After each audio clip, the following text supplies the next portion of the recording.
अस्सलाम वालेकुम। मैं हूं नदीम अब्बास लोने वाला और आज मैं एक मेरी फेवरेट शख्सियत के बारे में बात करना चाहूँगा। 30 नवंबर जो कल गुजरी है वो उनके नाम से मंसूब है और वो उनकी जुदाई का दिन है। उनका नाम है ज़हूर हुसैन ज़हूर साहब।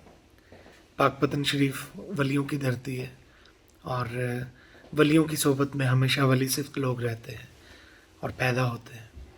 और मैंने उनका कलाम सुना, उनकी नज़में, स्पेशली वो जो उन्होंने मालकों के लिए लिखा, वो कलाम, वो अपनी अपनी मिसाल खुद है।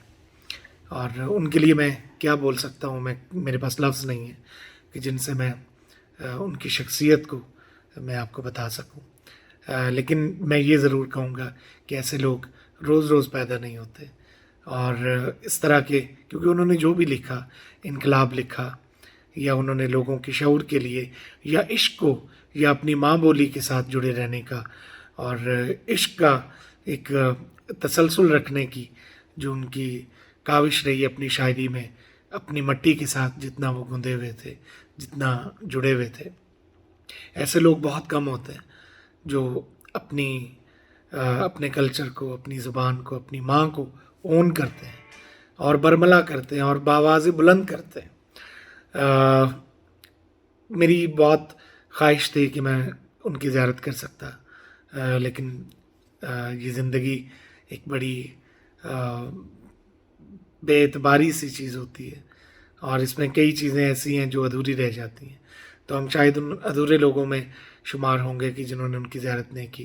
ज़हूर हुसैन ज़हूर साहब को तो नहीं मिल सके, लेकिन उनके बेटे ज़हीर साहब में, जो कि वकालत में तो एक अपना मकाम रखते हैं, लेकिन जब उनको देखा, उनको मिले, तो समझें कि ज़हूर साहब से मुलाकात हो गई। वही उनका जो मिजाज, उनके अंदर जो अपने बाप का इश्क और जो मोहब्बत, शायद वो मेरे अंदर भी अपने बाप के लिए, वो हमारा एक कॉमन रिश्ता है, वो मुश्तरका रिश्ता है हमारा कि अपने बाप से मोहब्बत करना, उससे इश्क करना। तो मैंने बहुत सारी जो मेरे अंदर कोताहियाँ थी, जब मैंने ज़हीर साहब को देखा तो मैंने उस इश्क से बहुत कुछ सीखा और अपने आप को तकमील मुकम्मल करने की कोशिश की। और ज़हीर साहब का जो अंदाज़ गुफ्तगू है, जैसे वो अपने वालिद की शायरी सुनाते हैं, बाप से मोहब्बत करना, उससे इश्क करना, तो मैंने बहुत सारी जो मेरे अंदर कोताहियाँ थी, जब मैंने ज़हीर साहब को देखा तो मैंने उस इश्क से बहुत कुछ सीखा और अपने आप को तकमील मुकम्मल करने की कोशिश की। और ज़हीर साहब का जो अंदाज़ गुफ्तगू है, जैसे वो अपने वालिद की शायरी सुनाते हैं, जो एक रिदम और कंपोजिशन और जो एक आवाज़ में वो एक चाशनी और वो एक मुतवज्जो कर देने वाला जो अंदाज़ है और वो सहर कर देता है, और उसमें जो टेम्पो और जो उसमें लफ्ज़ों का जो बाँट होती है, मेरे पास लफ्ज़ नहीं है कि मैं जिससे ये उनकी तारीफ़ करूं। और खुदा उनको सलामत रखे, इनके ख़ानदान को सलामत रखे।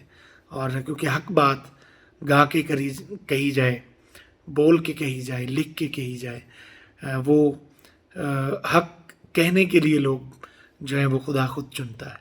तो ये खुदा के चुने हुए उन लोगों में से थे। और मेरी इस खान वादे के लिए बहुत सारी दुआएं, और स्पेशली ये दुआ कि ये जो सिलसिला है ज़हूर साहब की नस्ल में खुदा रखे और इस तरह से उनके आगे जो आने वाली नस्लें हैं उनमें कई ज़हूर साहब पैदा हों, कई ज़हीर साहब पैदा हों। और बहुत सारी दुआएं मेरी उनके लिए। 30 नवंबर उनके नाम से मंसूब है, उनके नाम से मनाया जाता है। तो मैं कुछ वक्त ताख़ीर से ये मैसेज रिकॉर्ड कर रहा हूँ, लेकिन हमारे दिलों में हैं वो, हमारे दिलों में रहेंगे। खुदा इस खान वादे को सलामत रखे। Thank you very much.